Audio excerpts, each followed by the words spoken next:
Ladies and gentlemen, mari kita saksikan sukses story dari Ibu Novi dan Bapak Didit.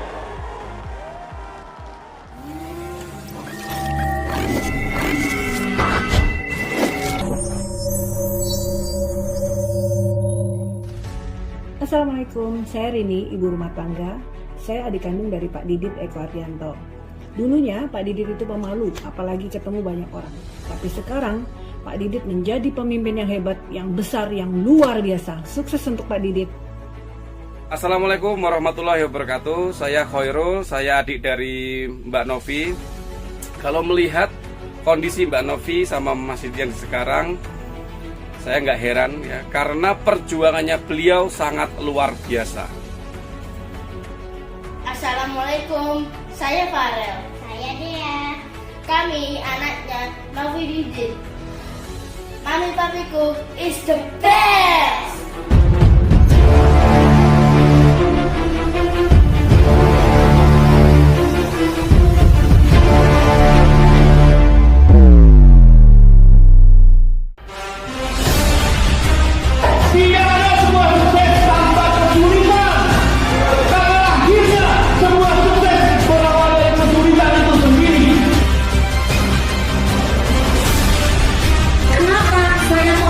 Bergabung di PTBS karena Bapak Ibu, saya yakinnya sekaya-kayanya saya, sekaya-kayanya Bapak Ibu semua di sini, belum tentu Bapak Ibu bisa mengkayakan orang lain.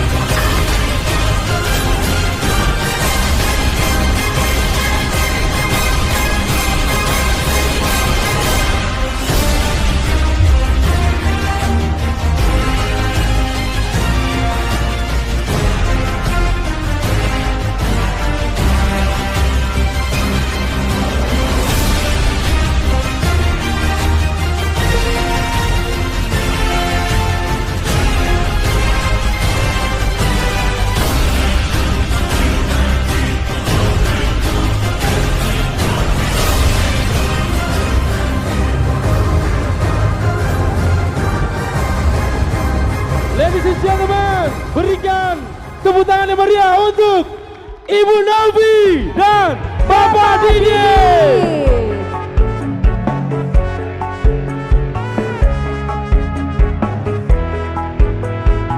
Mitra PTBS di seluruh Indonesia, apa kabar?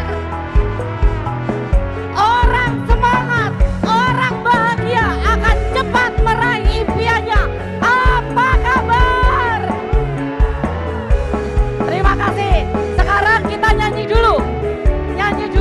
Suara ceprek, suara fales. Ora urus bodo amat. Yang penting kita nyanyi dulu.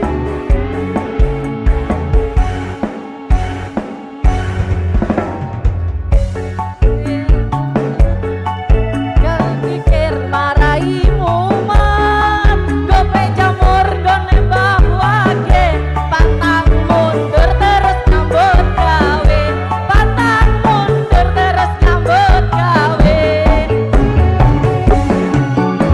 Kowe tuku ketan, iki cerita anak rantauan, rawit pedes tenan, golek duit kanggo masa depan, golek duit kanggo masa depan.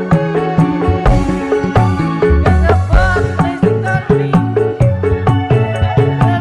dan anak bojo, tuku donat nang Kalimantan, tetep semangat kanggo masa depan, tetep semangat kanggo masa depan. Hei. Terima kasih, terima kasih, terima kasih. Tetap semangat, tetap bahagia. Mitra PTBS seluruh Indonesia, apa kabar? Yang di pojok sana, belakang, depan, apa kabar? Wah, luar biasa sekali. Saking luar biasanya, saya mau kasih hadiah. Tetap semangat, tetap bahagia. Assalamualaikum warahmatullahi wabarakatuh.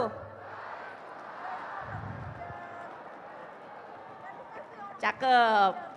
Bapak Ibu, saya punya pantun. Jangan lupa bilang cantik. Oke, karena kan saya perempuan, masa cakep? Oke. Buah kedondong dimakan sedikit. Kenalin dong, nama saya Novi Didi.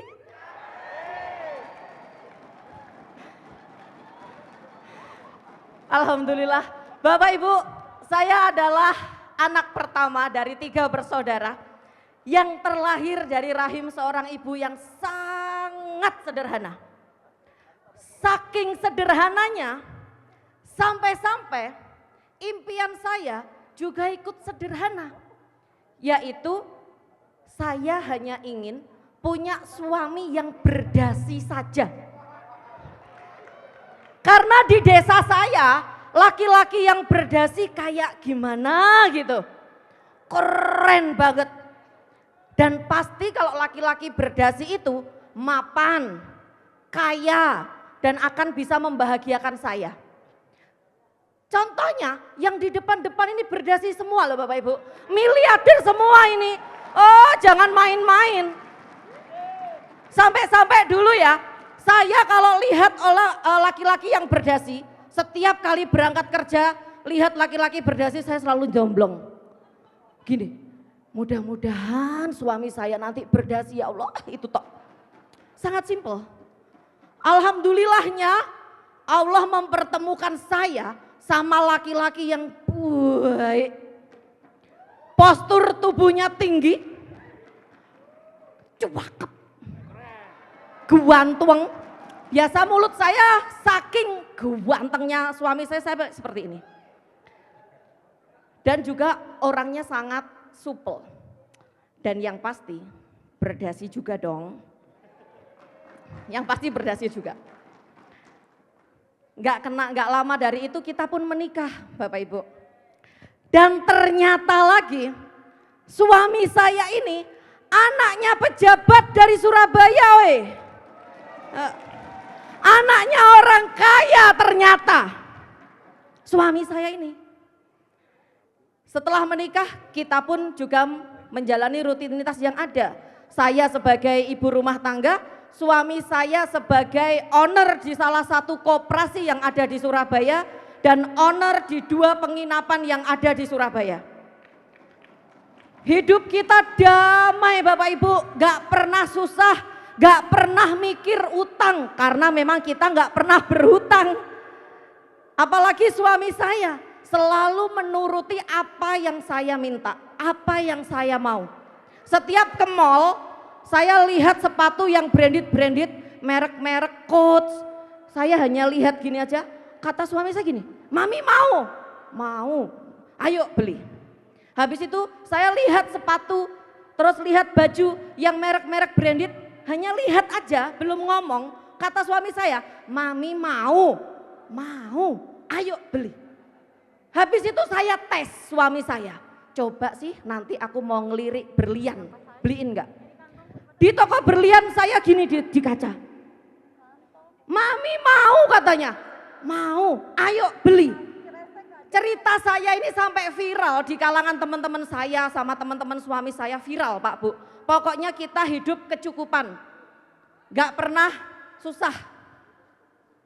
Saking viralnya, suatu malam hari ada teman dari suami saya datang ke rumah. Menawarkan bisnis yang sangat menggiurkan, di mana kita investasi 100 juta, dapat 5 juta per bulan, gak usah ngapa-ngapain, gak usah kerja katanya. Dari situlah suami saya langsung berinvestasi 700 juta tanpa berpikir panjang. Karena di pikiran suami saya, kalau 100 juta setiap bulan dapat 5 juta, berarti 700 jutanya dapat 35 juta. Cukup untuk membiayai istri senang-senang katanya. 3 bulan bagi hasil lancar Bapak Ibu. Akhirnya suami saya memboyong semua nasabah-nasabah di koperasinya untuk ikutan trading juga. Dan juga suami saya menggalang dana ke teman-temannya hingga terkumpul 2 miliar yang ditradingkan juga. Teman-teman saya senang semua, gak ada yang gak senang. Orang gak ngapa-ngapain, gak kerja, setiap bulan dapat 5 juta. Dari situlah Bapak Ibu, saya dan suami saya berani berhutang. Dari situlah suami saya kredit mobil Yaris keluaran terbaru tipe tertinggi untuk saya pergi ke pasar. Dan suami saya juga kredit mobil Xenia tipe tertinggi untuk operasional kantor. Karena dalam pikiran suami saya, setiap bulan yang bayar cicilan mobil ini adalah hasil dari trading itu. Tapi Bapak Ibu, fata morgana itu hanya bertahan 8 bulan saja. Tiba-tiba owner dari si trading ini dipenjara. Bagi hasil di stop. Setiap hari rumah saya rame dengan teman-teman dan nasabah yang meminta pertanggungjawaban kami untuk mengembalikan uang tersebut, Bapak Ibu. Di situ Allah menurunkan cobaan bertubi-tubi kepada si pelaku judi trading dan pelaku riba, yaitu saya dan suami saya. Yang pertama, Allah menurunkan derajat saya yang awalnya saya di atas hingga hancur bertubi-tubi sampai minus, Bapak Ibu. Dari rumah mewah, saya sama suami saya pergi ke kontrakan dengan membawa uang hanya 1 juta saja. Waktu itu saya dan suami saya bingung, uang 1 juta ini mau dibuat apa? Dibuat makan sebulan habis, Bapak Ibu, gak cukup. Dibuat usaha apa? 1 juta. Dan berbarengan itu adik bungsu saya Mbak Lina menelpon saya bilang, Mbak, ibu masuk rumah sakit, stroke, lumpuh, dan juga rumahnya ibu disita bank karena 7 bulan tidak bisa bayar cicilan. Rasanya hancur Bapak Ibu. Dengan kondisi seperti itu, saya boyong ibu saya dari desa ke kontrakan saya untuk saya rawat. Suami saya setelah melihat kondisi ibu saya separah itu, saya teringat sekali suami saya bilang, Mi, mulai besok aku rela makan sehari sekali, asalkan ibu bisa minum obat setiap hari. Dan mulai besok aku akan cari kerjaan di pasar, jadi kuli panggul juga nggak apa-apa, asalkan anak-anak kita tetap bisa sekolah dan makan tiap hari. Mendengar itu gak tega Bapak Ibu saya. Andaikan waktu itu suami saya cerita ke orang tuanya, selesai sudah masalah kami, gak ada lagi penderitaan. Tapi suami saya gak enak sama saudara-saudaranya, takut dikira jadi benalu Bapak Ibu, takut membebani orang tua, takut tidak ada kepercayaan lagi dari orang tua. Akhirnya dari situ Bapak Ibu, uang 1 juta itu saya buat jualan kue singkong. Di mana malam harinya suami saya harus belanja singkong di pasar, lalu diparutnya hingga tangannya berdarah-darah. Setelah itu saya masak, subuhnya suami saya keliling dari pasar ke pasar untuk menitipkan kue singkong itu. Kami sudah bekerja banting tulang dari malam ketemu malam. Tapi itu pun tidak cukup untuk membiayai hidup kami. Jangankan buat bayar hutang Bapak Ibu, buat makan saja susah. Melihat kondisi saya seperti itu, adik bungsu saya Mbak Lina memutuskan untuk resign dari kerjaannya. Kata Mbak Lina, bantu Mas Didit Mbak, biar aku yang jaga ibu sama anak-anaknya Mbak Novi. Aku yang merawat ibu. Waktu itu adik saya yang pertama gak bisa resign Bapak Ibu. Mas Khoirul baru aja diterima kerja di perusahaan swasta. Dari situ suami saya menambah lagi profesinya sebagai supir antar jemput karyawan, yang dimana dia harus membagi waktunya. Malam dia belanja singkong di pasar, di parutnya saya yang masak. Paginya, subuhnya dia keliling dari pasar ke pasar menitipkan kue singkong itu. Pagi dia bekerja menjadi supir sampai malam. Itu terus menerus dilakukan sama suami saya. Itu pun masih belum cukup Bapak Ibu.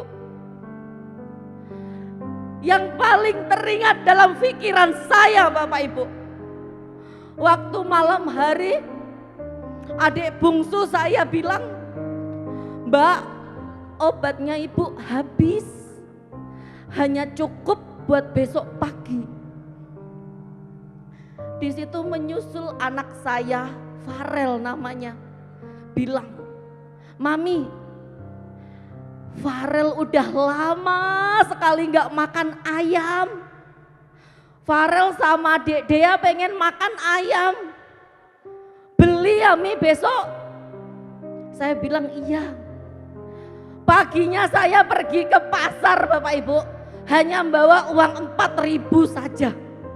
Saya beliin tempe, sampai rumah saya tumbuk tempe itu menjadi nugget. Saya suapkan ke anak saya satu persatu. Kata anak saya bilang, enak Mi ayamnya. Tiap hari Farel sama Dek Dea makannya hanya tahu sama tempe. Baru kali ini Farel makan ayam lagi katanya Bapak Ibu. Hanya ayam saya gak bisa belikan. Mendengar dari itu, ibu saya bilang, ibu gak usah dibeliin obat. Maaf ya, ibu sudah ngerepotin kalian. Uang buat beli obat, buat beli ayam saja, ibu mati gak apa-apa katanya. Mendengar itu Bapak Ibu, saya langsung lari ke kamar. Saya berdoa, ya Allah bantu saya. Bantu saya ingin memerangi riba. Saya ingin membantu suami saya. Saya ingin menyembuhkan ibu saya. Dan saya ingin jadi kebanggaan anak-anak saya. Bantu saya. Saya tobat ya Allah. Tidak ada judi trading lagi. Tidak ada riba lagi. Bantu saya.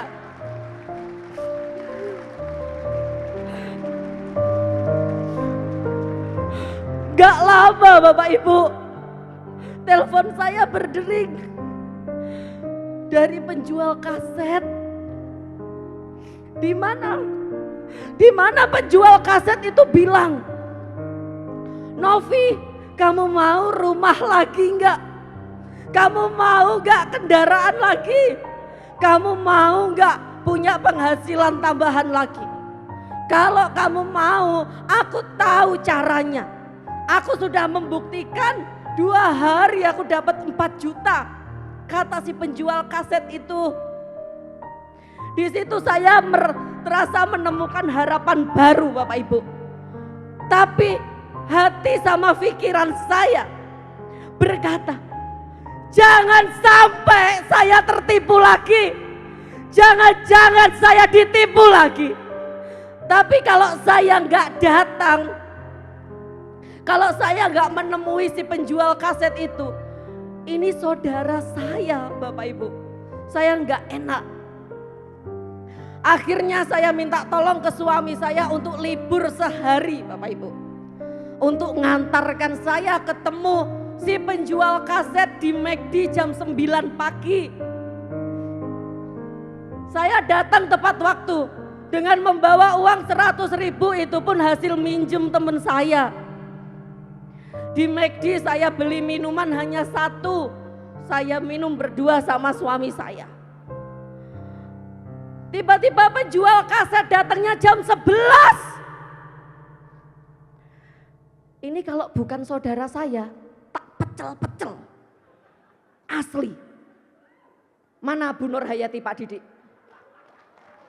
Mana Pak Enggar? Mana Pak Enggar? Pak, Bu, kalau boleh jujur, dulu waktu ketemuan sama bapak ibu semua, saya sama suami saya posisi nahan lapar. Mereka datang tiba-tiba kayak gak punya dosa, langsung minta dibeliin makan dan minum. Keterlaluan. Saya nunggu 2 jam, datang langsung minta dibelikan makan sama minum. Asli, kalau bukan saudara saya, tak pecel-pecel. Setelah itu Bapak Ibu, belum juga duduk, tangan saya ditarik sama penjual kaset. Katanya seperti ini, "Heh, aku bilang kamu sama Mas Didit orang kaya.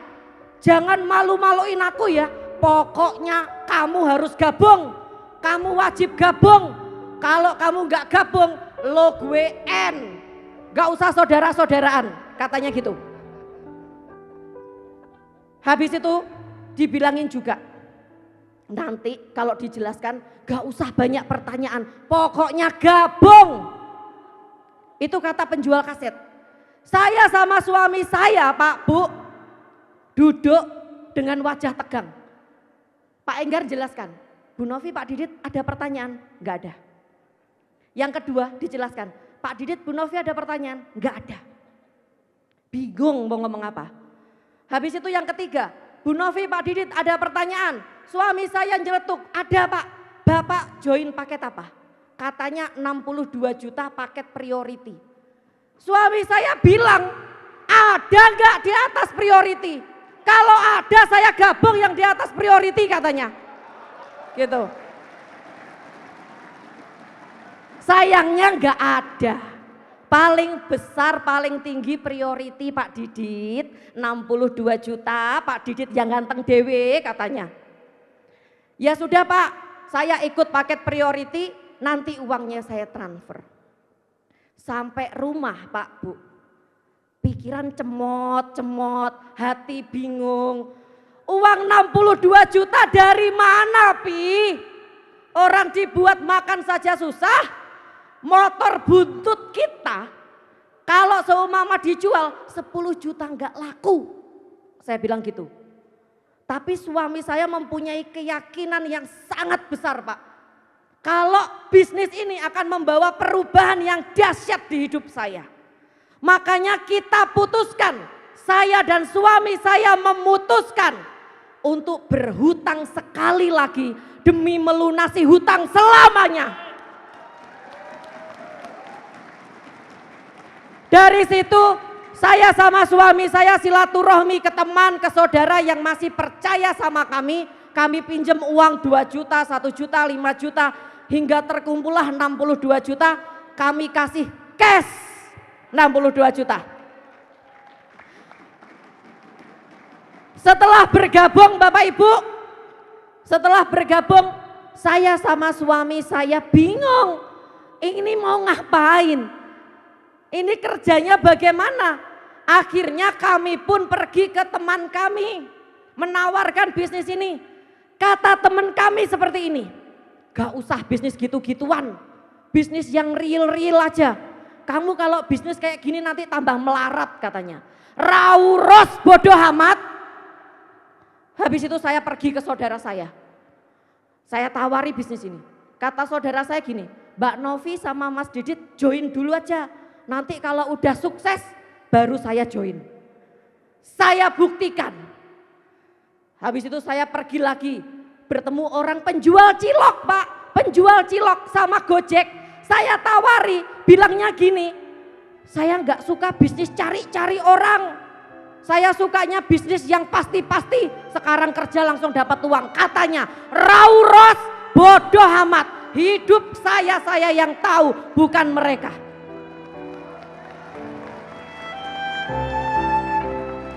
Sudah 90% saya menawari bisnis ini ke semua orang. Semuanya menolak, gak ada yang menerima Bapak Ibu. Saya bilang sama suami saya, 90% menolak. Kata suami saya, itu baru 90%, masih ada 10%. Saya yakin 10% ini akan mengantarkan hidup kita jauh lebih dahsyat. Akhirnya Bapak Ibu, di saat saya seperti itu, ada broadcast di grup WA.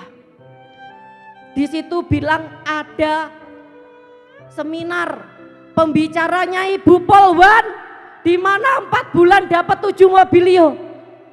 Saya langsung datang sama suami saya ke seminar tersebut yang dibawakan Ibu Polwan ajaib. Melihat seminarnya Bapak Ibu, kami nyesel banget. Seminar sedahsyat itu kami hanya datang 2 orang. Di akhir acara kami pun tanya ke Bu Polwan, Bu Polwan, ada nggak acara seperti ini lagi? Katanya ada Bu Novi. Minggu depan acara di sini, pembicaranya pengusaha dari Jogja, Pak Adan Haris.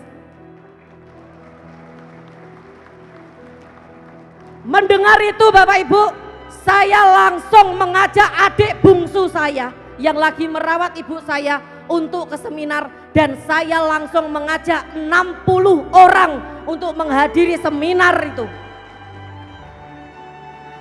Saat saya hadir di seminarnya Pak Adan Haris, saya fokus, saya simak, saya belajar sungguh-sungguh bagaimana caranya mengadakan seminar dengan benar.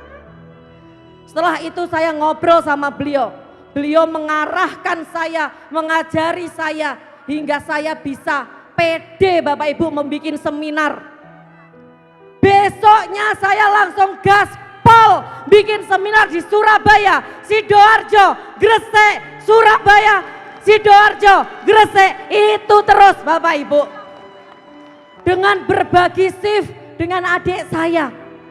Karena kami harus bergantian merawat ibu di rumah, gak ada yang bantu.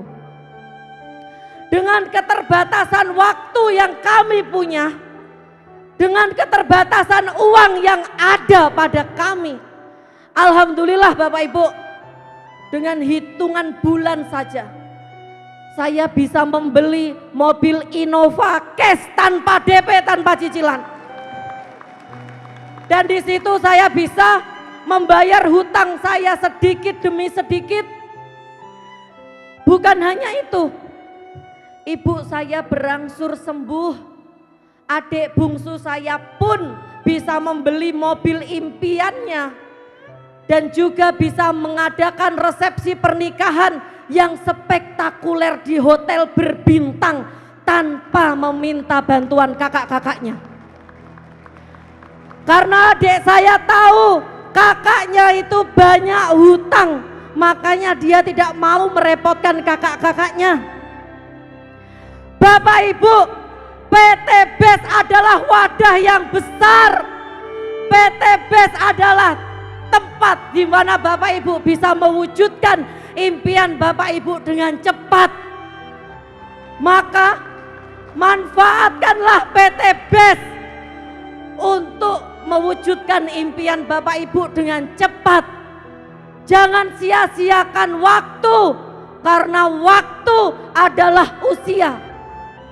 Di mana usia tidak ada yang tahu kapan berakhirnya Bapak Ibu. Setelah beberapa bulan, tibalah adik saya melahirkan.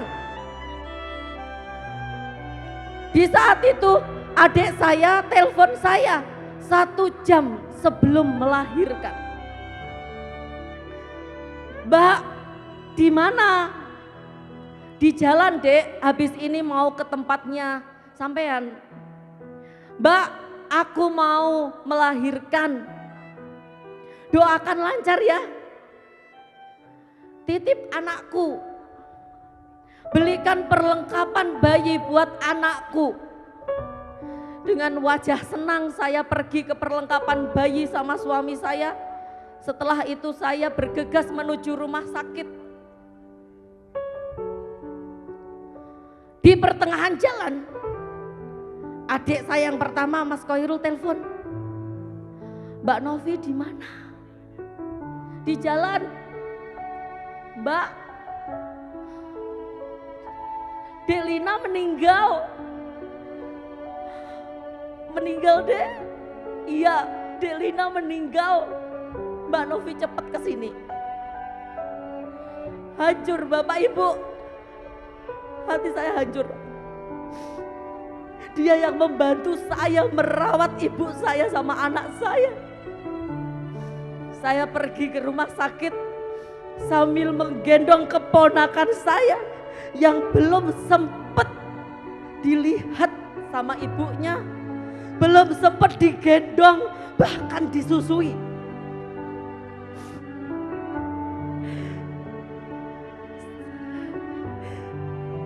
Setelah itu saya mengantar jenazah adik saya ke pemakaman terakhirnya. Di situ saya melihat makam adik saya. Terasa ada yang berbisik di telinga saya, Bapak Ibu. Novi, lihat makam adik kamu. Andaikan yang di dalam situ kamu sama suami kamu, siapa yang akan bayar hutang-hutang kamu? Apakah anak kamu yang masih kecil-kecil? Apakah ibu kamu yang baru sembuh dari stroke-nya? Melihat itu Bapak Ibu, terasa terngiang-ngiang di telinga saya. Saat itu saya sama suami saya langsung gaspol meningkatkan frekuensi seminar saya di setiap kota, Bapak Ibu. Saya meningkatkan seminar saya hingga anak saya tanya, "Mami kerja cari apa?" Kata anak saya, "Mami kerja untuk kakak sama adik." Kata anak saya, "Kakak gak mau uang, kakak mau mobil kayak punya Yangkong, Mi, yang atapnya bisa dibuka. Nanti beli 2 ya, Mi, 1 buat kakak, 1 buat adik," katanya. Saya bilang, "Doakan Mami sama Papi, sebentar lagi Mami akan bisa mewujudkan itu." Saya tingkatkan frekuensi saya, seminar di kota-kota, Bapak Ibu. Alhamdulillah PT BES mewujudkannya. Saya bisa beli mobil DFSK Glory warna putih dan Pajero Sport warna hitam sesuai impian anak saya. Di situ anak saya bilang, "Mi, ayo ke rumah Yangkong yuk. Kita tunjukkan sekarang kakak gak naik motor lagi. Sekarang kakak sudah punya mobil bagus kayak punya Yangkong." Akhirnya kami pun pergi ke rumah bapak mertua saya, Bapak Ibu. Sambil membawa BPKB DFSK Glory dan Pajero Sport Cash, Bapak Ibu. 2 BPKB kami bawa dengan lantaran ingin menunjukkan ke orang tua kami yang selama ini kami belum sempat membuat bangga. Sampai rumah bapak mertua saya, apa yang terjadi, Bapak Ibu? Allah berkehendak lain. Bapak mertua saya pun juga meninggal karena sakit.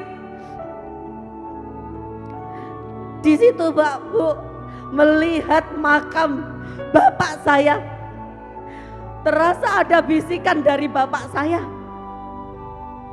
"Novi, bapak pergi ya, nitip ibu ya, bahagiakan ibu, jaga ibu, bikin bangga ibu, kamu harus bersatu sama Mas Didit, jangan bikin ibu menangis," katanya. Dari situ Bapak Ibu, saya sama suami saya bangkit lagi untuk meningkatkan seminar pelatihan pembinaan, dan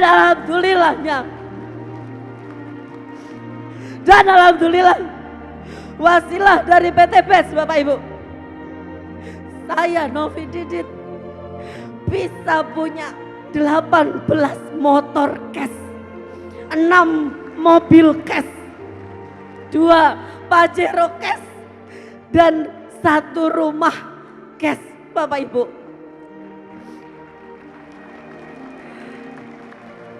Dari situ saya bisa membangunkan rumah ibu saya. Saya bisa melunasi hutang ibu saya. Sebelumnya saya ucapkan terima kasih yang tak terhingga kepada Pak Febrian Agung selaku owner yang membuat program sedahsyat ini Bapak Ibu. Saya ucapkan terima kasih juga kepada PT BES yang sudah menjadi wadah besar buat saya. Saya ucapkan juga terima kasih banyak kepada Bapak Adan Haris, kepada Ibu AKP Rini yang sudah mementori saya hingga saya bisa berdiri di sini. Saya ucapkan terima kasih kepada Bu Nur Hayati, Pak Didi yang sudah mengenalkan bisnis ini. Dan terima kasih juga kepada leader-leader yang tidak bisa saya sebut satu persatu. Bapak Ibu, PT BES adalah wadah yang besar. Saya adalah salah satu bukti di mana PT BES bisa diwariskan. Walaupun adik kandung saya, adik bungsu saya sudah meninggal Bapak Ibu, tetapi ID-nya di PT BES masih tetap hidup. Ini orang mati bisa menghidupi yang hidup. Jangan sampai yang hidup tidak bisa menghidupi yang hidup.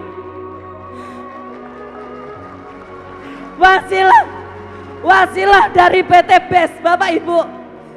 Sebelum adik saya meninggal, adik saya sudah membantu mitra-mitranya hingga sukses di bisnis ini. Dan baru saja kemarin minggu lalu almarhum adik saya nembus Pajero cash 500 juta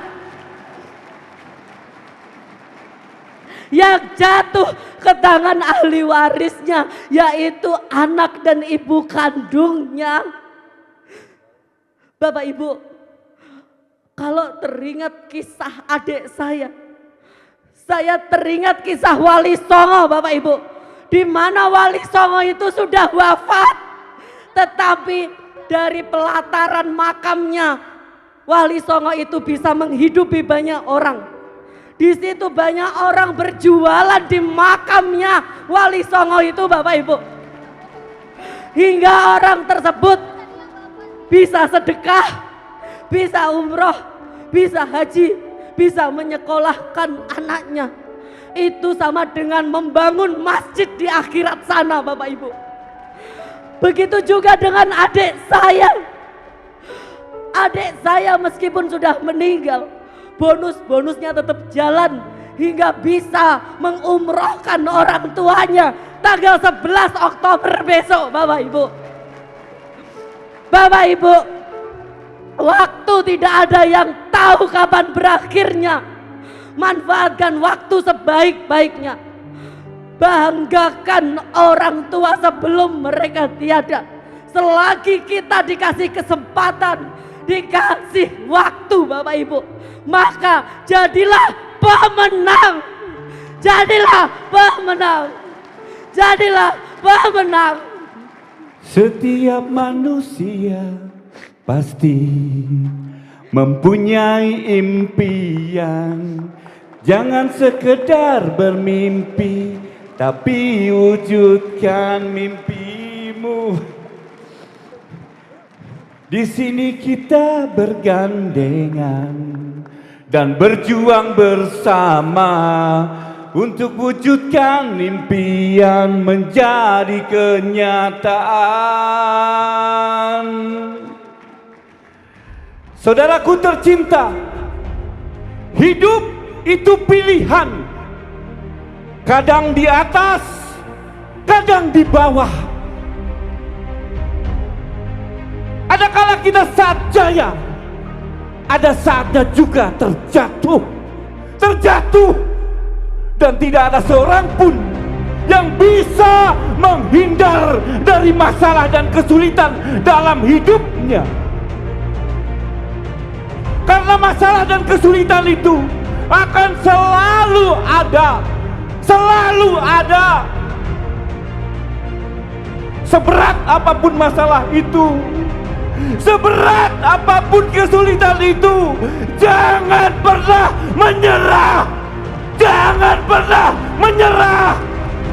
Dan jangan takut untuk kembali bermimpi besar. Jangan takut saudaraku untuk kembali bermimpi besar. Di saat kita terjatuh saudara sekalian, begitu banyak kelecehan dan hinaan. Sama halnya di dalam bisnis ini, di dalam membangun bisnis ini saudara. Ketika kita membangun grup, tiba-tiba rontok, bangun lagi, rontok lagi. Di luar sana banyak yang melecehkan, banyak yang menghina, banyak yang mencibir, banyak yang menolak. Bahkan saudara kita sendiri menghina kita. Kita dihina oleh saudara kita sendiri. Tapi itu semua tidak penting. Tidak penting saudara. Tidak penting. Seorang pemenang akan fokus pada impian besarnya. Oleh sebab itu saudara, tidak penting berapa kali Anda terjatuh. Tidak penting berapa kali Anda terjatuh. Tidak penting. Yang terpenting adalah Anda segera bangkit ketika Anda terjatuh. Anda segera bangkit setiap kali Anda terjatuh. Anda segera bangkit setiap kali Anda terjatuh. Jatuh, bangkit lagi. Jatuh, bangkit lagi. Jatuh, bangkit lagi. Jatuh, bangkit. Jatuh, bangkit. Jatuh, bangkit. Jatuh, bangkit. Jatuh, bangkit. Sampai Anda menjadi seorang pemenang. Sekian dari saya Didit. Saya Novi. Sampai jumpa di puncak kesuksesan. Anda pasti bisa. Anda pasti bisa.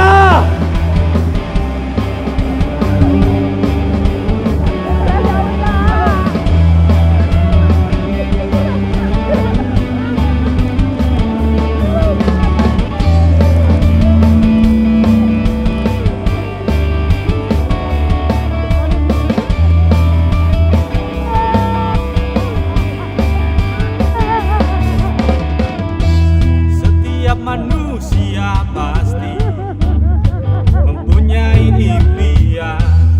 Luar biasa sekali tentunya sukses story dari Mbak Novi dan juga tentunya Pak Didit Karati, menjadi inspirasi dan juga tentunya menjadi sebuah pelajaran penting, pelajaran besar buat semua mitra sukses. Betul, tentunya. Smart people yang hadir hari ini. Iya, tentunya Zazi, bahwa perjalanan itu merupakan suatu yang harus kita lewati. Tetapi kesuksesan tidak akan pernah terlewati apabila kita berusaha dengan sekuatnya. Jatuh, bangkit lagi. Jatuh, bangkit lagi. jatuh, bangkit lagi, jatuh, bangkit lagi. Luar biasa.